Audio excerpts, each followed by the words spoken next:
राधे राधे। शिव पुराण। आज हम शिव पुराण में रुद्र संहिता श्रवण करेंगे। तो इसके पहले आप चैनल को सब्सक्राइब कर लें। रुद्र संहिता, हम इसमें जो विषय लिए हैं, रुद्र संहिता में शिव के चरित्र का वर्णन हम सुनेंगे।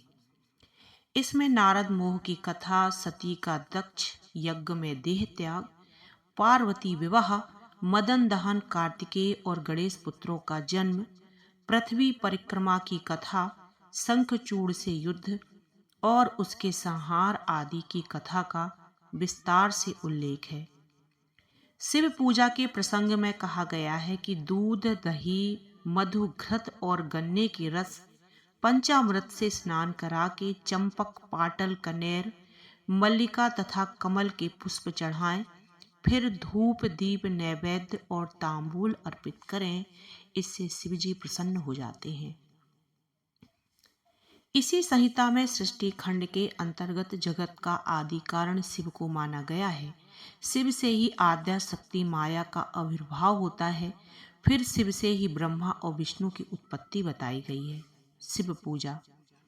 शिव पूजा के प्रसंग में कहा गया है कि दूध, दही, मधु, घृत और गन्ने की रस पंचामृत से स्नान करा के चंपक, पाटल, कनेर, मल्लिका तथा कमल के पुष्प चढ़ाएं, फिर धूप, दीप, नैवेद्य और तांबूल अर्पित करें। इससे शिवजी प्रसन्न हो जाते हैं। इसी संहिता में सृष्टि खंड के अंतर्गत जगत का आदि कारण शिव को माना गया है।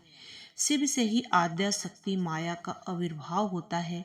फिर शिव से ही ब्रह्मा और विष्णु की उत्पत्ति बताई गई है। हनुमान का पर ब्रह्मा स्वरूप शिव पुराण की रुद्र संहिता में हनुमान के पर ब्रह्मा स्वरूप की संपूर्णता की आधारशिला स्थापित की गई है। श्री रुद्र से श्री हनुमान जी की अभिन्नता और एकाकारता का उल्लेख है। यज्ञ बालक्य ने भारद्वाज को बोध प्रदान करते हुए कहा है कि परमात्मा नारायण ही श्री हनुमान है। हनुमान को रुद्रों में 11वां रुद्र माना गया है। वह परम कल्याण स्वरूप साक्षात शिव है। गोस्वामी तुलसीदास ने अपने प्रसिद्ध ग्रंथ हनुमान बाहुक में भी इसका समर्थन किया है।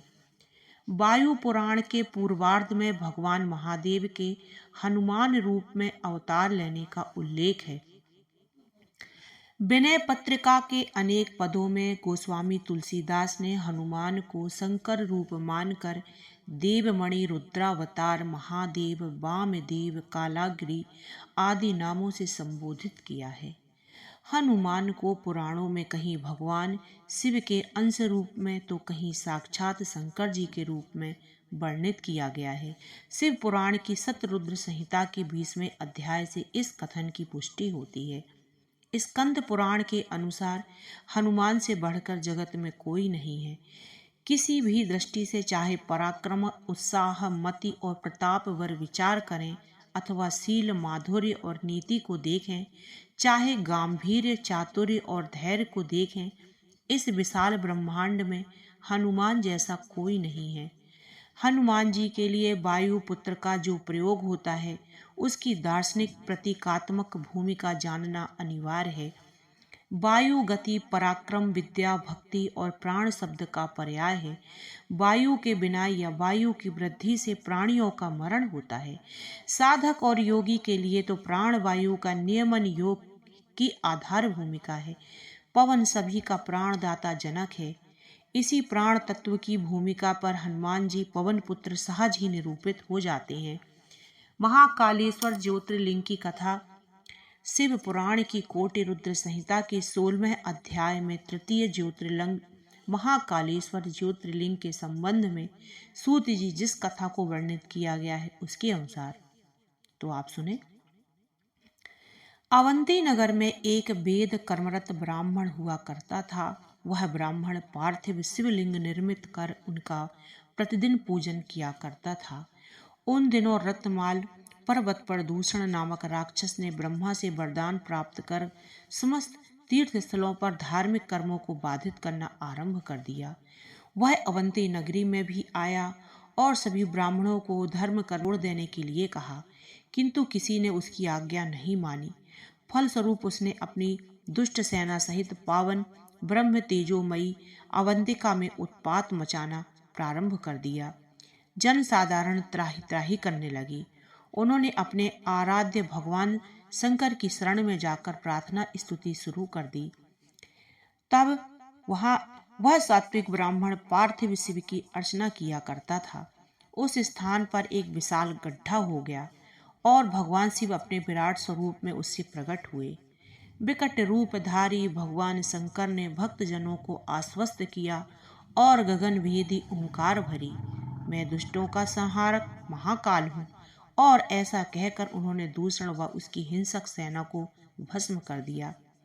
तत्पश्चात उन्होंने अपने श्रद्धालुओं से वरदान मांगने को कहा।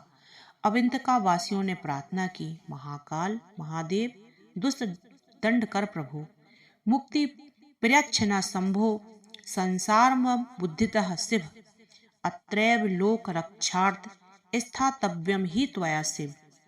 स्पर्श कान नराम छभ्युम तारय तुम सदा प्रभु, अर्थात हे महाकाल महादेव दुष्टों को दंडित करने वाले प्रभु, आप हमें संसार रूपी सागर से मुक्ति प्रदान कीजिए।